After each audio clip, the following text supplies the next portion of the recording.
And we're still on a high. I think you'll agree with me on this wonderful campaign, another championship run for the TNT Tropang Giga in the Governors Cup. And yesterday, we had Reynam Batak And Castro. Jason Castro.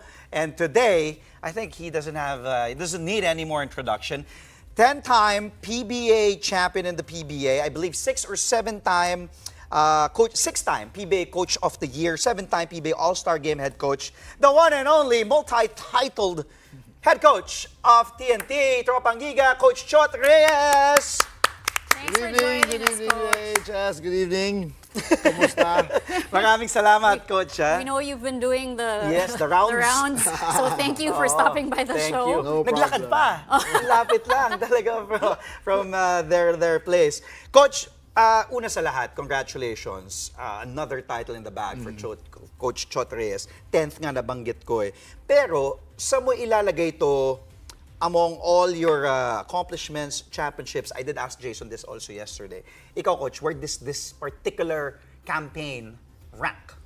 It's like I said, every championship is different. It's sweet, pero this one maybe is going to be up there, maybe in the top 3, if not maybe the top 5, if not in the top 3.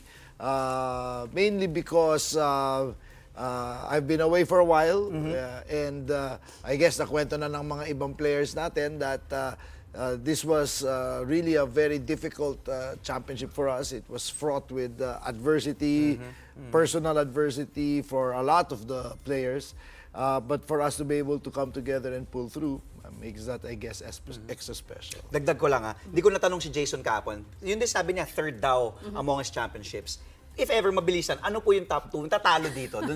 Baka pareho kasi sila ni Jason. No, the first is always special. Siyempre, yung First unang-unang title. tikim mong Unang-una, title is 1993 All special. Filipino. Yeah. And then we had a very nice run with the Token Tech's crew of Jimmy, Jason, Ranidel, Larry. That was also a very special run. But I think off the top of my head, yun ang mga naiisip ko. The first one, I had one with Coca-Cola. And certainly my first coming back after 9 years absence in the PBA, di ba? I retired because of guiltless duties.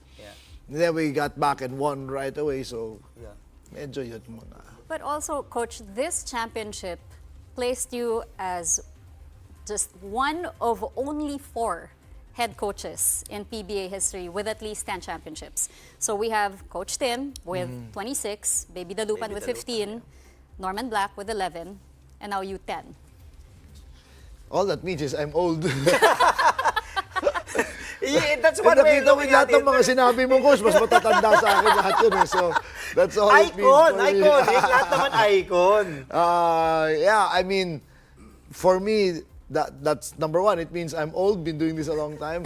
And number 2, all that means is 10 is step towards 11. So, we're now focusing on hopefully getting an opportunity to get one more and then maybe another. So it's always that. Coach Jason Castro, we had him on the show last night with Reynam Batak. Sabi ko nga it's very fitting of sorts kasi before, siya yung mini-mentor ni Jimmy. Ngayon naman siya yung parang nagme-mentor. Passing of the torch, di ba? Tapos he won the finals MVP and he honestly admitted, he wasn't expecting. And he was willing to give it to Calvin Aftano or the other young guns, sabi niya. But ikaw, Coach, you've coached Jimmy for a long time now. You've seen him as, yun nga, mini-mentor pa lang ni Jimmy. Ngayon, siya na yung leader. What was your reaction first, winning the finals MVP si Jason, and all these years, Jason Castro has been consistent and delivering for you? I expected it. If Jason was surprised, I wasn't. I expected it. My reaction is that he deserves it. That nobody deserves it more because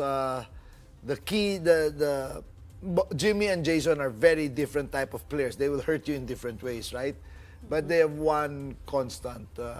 They're both very coachable. And wala kang yung tinatawag nating coaches na hindi mo po problemahin. You know, day in, day out, they're going to be there. Not only will they be present, but they're also present and ready to give their best. So it's really a coach's dream and a blessing to have those players. Nagugulat ka pa ba, those 38 years old, ganyan pa rin maglaro yung Jason Castro? Na matagal na akong nahinto sa gulat kay Jason because I see him every day in practice. So, tas same thing gilas with pa. Kelly.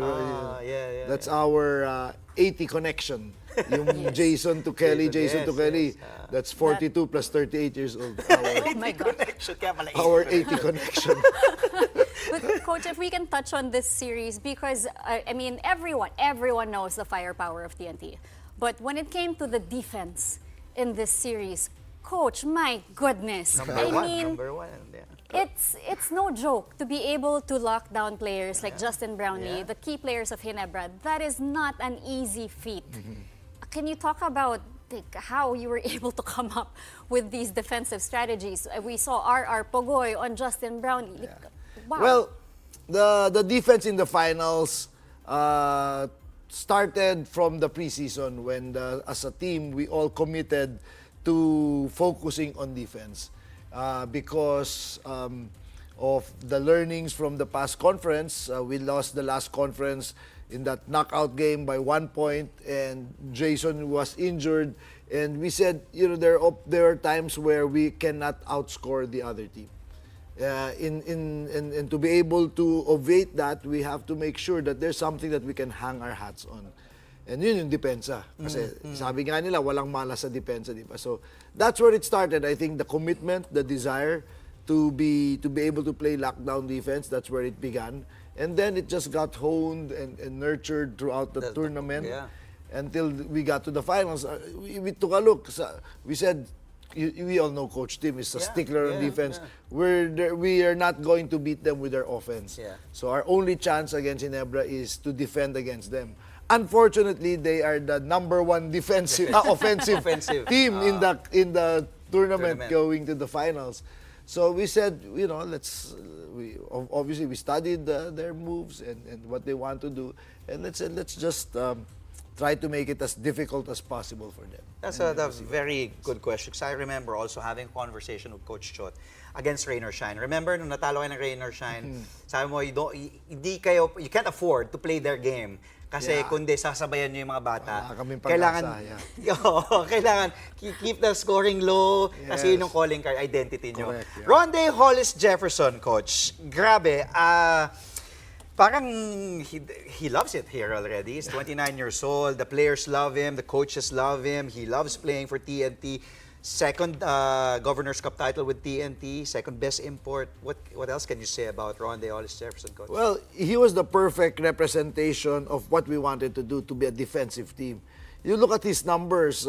He's not particularly. He has very average field goal percentages. He's not that great of a three-point shooter, and don't even talk about the four-point shot with him. But what he really brings is his versatility on defense. He can guard all positions. He's also a rim protector aside from Poy.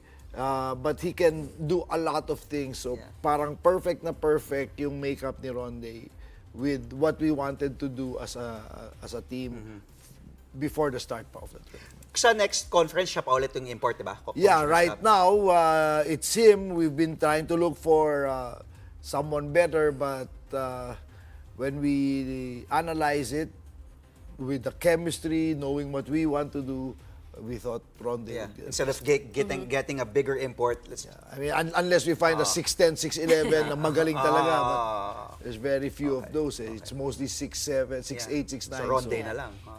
And then, Coach, I mean, we need to talk about Coach Tim because you guys are great friends. But for sports fans, just watching this chess match between the two of you since the 90s, because you alternate. Every time you face each other in the finals, from Pure Foods to Coca-Cola, with him in Alaska, and then TNT, BMEG, Barangay Ginebra, you have an edge now, 4-3.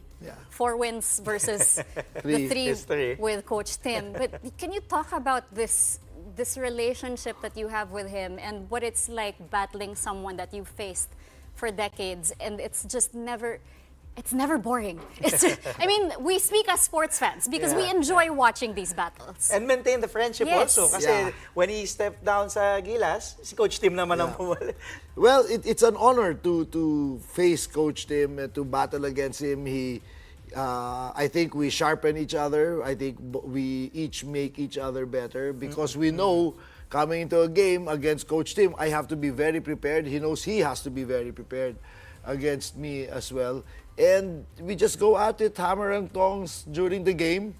But after that, like you said, we're very good friends. We're going to go and play golf tomorrow morning. So we leave it all on the court. We give it our best. And we support each other. He supported me all my time in Gilas. When he was the head coach, I traveled, spent my own money, just to support them in Riga, in Latvia.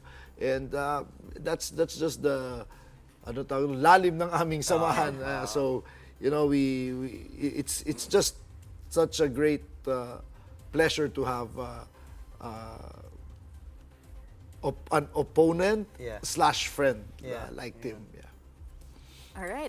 Thank you so much, Oh, Coach no, Shot. But we I have. thought you were going to ask him about looking ahead for the next.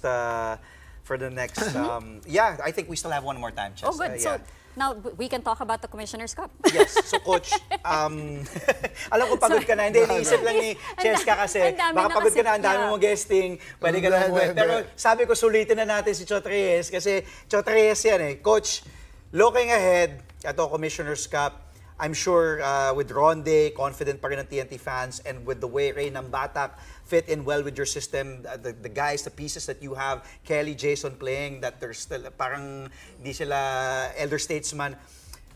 What else are you looking to adjust or kumbaga fix or kung meron man dito with this particular championship team that you have moving on now to the Commissioner's Cup? There's a lot that still needs to. I always term it as a work in progress. Our team is always a work in progress. Once we start thinking that wala na kailangan gawin, then we will start digressing. So there's certainly a lot. I think we need to be a little bit more consistent offensively.